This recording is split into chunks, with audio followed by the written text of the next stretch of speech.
Situation sa lugar namin, baha, bigla ng ulan. Ito sa labas, ayan o, pababa na yung tubig, mabilis na yung agos palabas. Siguro isang oras tuyo na to. Dami mga tumitirik doon sa labas, mababa doon.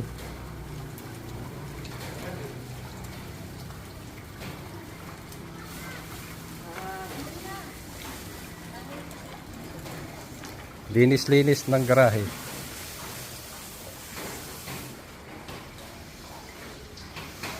Secured na yung sasakyan.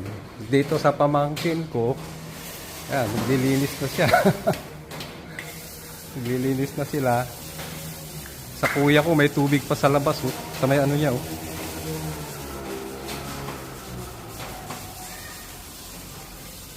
Adam, huwag ka mag-ano sa tubig.